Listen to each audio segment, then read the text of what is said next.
you go crazy. Друзья, всех приветствую! Сегодня в этом обзоре мы с вами рассмотрим поистине очень необычные динамические внутриканальные наушники от компании ViewSonic и стоимостью $76. И приходят они в очень небольшой по габаритам коробке, где на лицевой части здесь имеется лишь только логотип компании, а вот технические характеристики почему-то тут сзади не были указаны. Но это, друзья, не столь важно, поскольку я сразу вам скажу, что за звук в этих наушниках отвечает 11-мм динамический драйвер, а чувствительность составляет 111 дБ, и они получили нетипичное сопротивление 80 Ом, поэтому на раскачку эти наушники будут довольно средние. Ну а теперь давайте лучше рассмотрим комплектацию этих наушников более подробно. Наушники. Кабель с коннекторами 2 пин и обычным штекером на 3,5 мм джек. И еще один кабель с коннекторами 2 пин, но уже с USB-C и микрофоном. Небольшой фирменный мешочек для хранения наушников.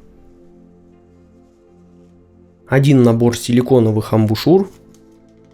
Ну и инструкция по использованию наушников. Эти наушники очень небольшие, они были выполнены из очень тактильно гладкого пластика и доступны сразу в 7 расцветках, как более ярких, так и в такой уже более сдержанной белой, как в моем случае. Причем обратите внимание, что они имеют довольно необычную и выпуклую форму лицевых панелей, где еще находится логотип компании. Ну а здесь у них располагается стандартный разъем 2 пин для подключения кабеля, а на внутренней части находится единственное и очень небольшое отверстие для компенсации, которая со своей задачей справляется на отлично, поэтому проблем с драйвер-флексом у этих наушников нет. А вот звуковод у них имеет длину 4 мм, диаметр 5 мм, а также он получил слегка выделенный бортик для более надежной фиксации амбушюр, и конечно он был прикрыт защитной металлической сеточкой. Ну а сидят в ушах эти наушники за счет своего очень небольшого размера просто превосходно и серьезно, друзья, но я думаю, что можно смело сказать, что это буквально одни из самых удобных наушников, что я использовал за последнее время, поскольку в моих ушах они сидят буквально как влитые. К тому же звукоизоляция у них очень даже хороша, но вот комплектный кабель по аудиофильским меркам, наверное, мог бы быть чуть лучше, но по крайней мере радует, что он не путается и в использовании приятен. Ну а вот так выглядит график частотной характеристики динамических наушников ViewSonic Iceberg. Они имеют усиление низких частот на 9 дБ с очень плавным переходом к области нижней середины, за которым уже следует аккуратный переход к области верхней середины, который имеет предельно линейную настройку без какого-либо дополнительного усиления, как это бывает уже в более энергичных в этой области наушниках, настроенных как раз на Harman Target, за счет чего эти наушники можно слушать на реально очень высокой громкости, и вокал при этом никогда не выбивается явно на первый план и совершенно вас не утомляет. Причем это касается даже уже более яркого и экспрессивного женского вокала. Но высокие частоты тут очень продолжительные и лишь плавно сдухают после 15 кГц, что для этого бюджета, друзья, это просто замечательный результат. И как вы понимаете, здесь мы имеем абсолютно нейтральный и в какой-то степени мониторный тюнинг с умеренным усилением низких частот, аккуратной областью верхней середины и с детальными протяженными высокими частотами. Ну а теперь давайте обсудим, как все это ощущается на практике. Низкие частоты в этих наушниках получились умеренными по количеству, но при этом с хорошей глубиной и плотностью, как для одного динамического драйвера. Но, конечно, друзья, нужно понимать, что это точно не сверхбасхедная подача, поскольку здесь нет ощущения, что баса прям супер много или что он пытается доминировать. Но при этом, на мой вкус, его вполне достаточно, чтобы звук не казался вам каким-то пустым или легким. И сам бас в этих наушниках ощущается прям достаточно уверенно. Он дает глубину и давление, но при этом звучит чисто и без какого-либо остаточного гула. А мидбас подается аккуратно и уже без какого-то дополнительного выпячивания. И он скорее просто поддерживает общую картину, добавляя необходимой телесности и веса инструментам, за счет чего звук воспринимается уже более цельным и собранным, но при этом излишне не перегруженным. Причем даже когда в треке реально много какой-то низкой частотной информации, все остается читаемым четким и понятным, без ощущения каши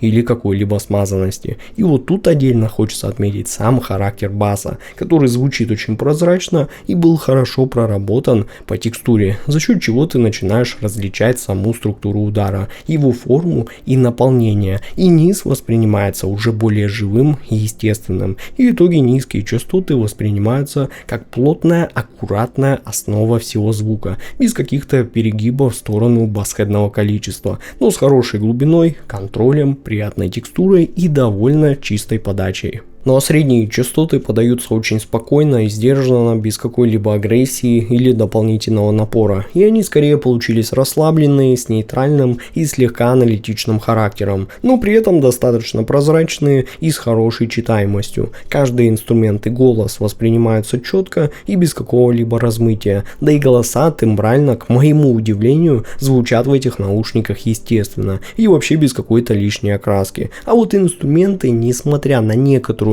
нетипичную утопленность этого диапазона, не сливаются и вполне остаются на своих местах, даже когда в треке реально очень плотная аранжировка. И конечно, такая середина, как вы понимаете, вообще не утомляет и никак не раздражает слух, даже слушая какие-то очень старые и плохо записанные композиции, поскольку она до безумия комфортная и мягкая, но точно не вяленькая, так как переходы быстрые, атаки аккуратные и все на более высокой громкости звучит уже более живо и динамично. Ну да, нужно понимать, что после более ярких и энергичных наушников сначала вам точно может показаться, что здесь чего-то будто не хватает, а именно некоторой насыщенности и прозрачности. Но зато именно такой баланс и делает звучание очень приятным для длительного прослушивания. Просто к нему все же какое-то время вам точно потребуется привыкание. В общем, средние частоты здесь воспринимаются как очень ровные и комфортные. Они добавляют музыке телесности и живости, но при этом остаются ненавязчивыми и очень приятными для слуха даже на супер высокой громкости, чем сейчас точно могут похвастаться далеко не каждые наушники,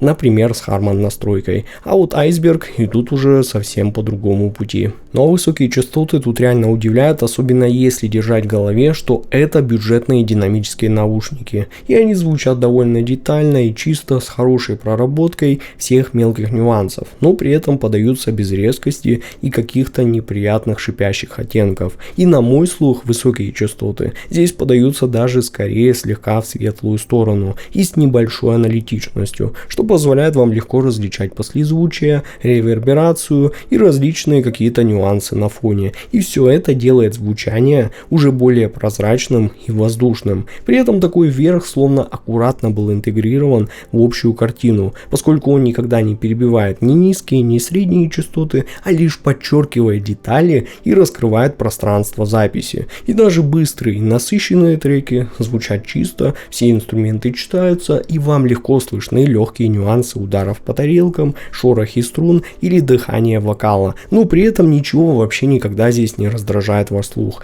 В общем, высокие частоты воспринимаются как детальные, чистые и довольно прозрачные, с хорошей техничностью и легкой аналитикой, при этом оставаясь комфортными для слуха и гармонично встроенными в общую подачу этих наушников, как бы аккуратно завершая ее. Но что касается звуковой сцены, то она получилась довольно компактной и точно не пытается казаться вам сверхширокой. И с первых минут тут сразу понимаешь, что это не про безумный масштаб, а скорее про аккуратное, понятное и очень логичное пространство. При этом сцена совсем не плоская, и она больше про глубину. И это, друзья, реально ощущается, поскольку инструменты выстраиваются тут слоями, и можно различить, кто ближе, кто дальше, и все при этом остается четко читаемым. И да, друзья, локализация здесь, я считаю, заслуживает отдельного упоминания. Каждый звук занимает свое место, и ты всегда понимаешь, где именно он находится. Вокал, ударные, гитары, все прям стоит на своих позициях. Ничего не сливается и не теряется. И на выходе звучит уже более прозрачно и понятно. Но, конечно, нужно понимать, что сцена у Iceberg скорее слегка интимная, чем сверхэффектная, поскольку она точно не распахивается тут во все стороны и не создает ощущения того самого стадионного масштаба, но при этом звук не ощущается каким-то гиперзажатым, поскольку все звучит с хорошим ощущением пространства и разнесенности инструментов, но просто уже без какой-то искусственно добавленной сюда широты. В общем, звуковая сцена воспринимается как компактная, собранная и глубокая, с хорошей локализацией и четкой пространственной структурой, что делает прослушивание этих наушников понятным, комфортным и более живым одновременно. Ну а вывод у меня получился таков. ViSonic Iceberg — это одни из самых необычных внутриканальных наушников, что я тестировал за последнее время, и по своей подаче они получились одновременно сбалансированные и нейтральные, но при этом детальные, комфортные и прозрачные, поэтому слушать их можно очень долго и вообще без какого-либо утомления. К тому же они показывают действительно хорошую техничность и аналитичность как для этого бюджета. Так что если вам нравится разбирать композиции на слои и ловить какие-то различные нюансы, то эти наушники точно оставят приятное впечатление. Ну а ссылка на покупку этих наушников будет в описании и в закрепленном комментарии под этим видео. С вами был IC Genius, спасибо всем за просмотр и до скорых встреч в новых обзорах.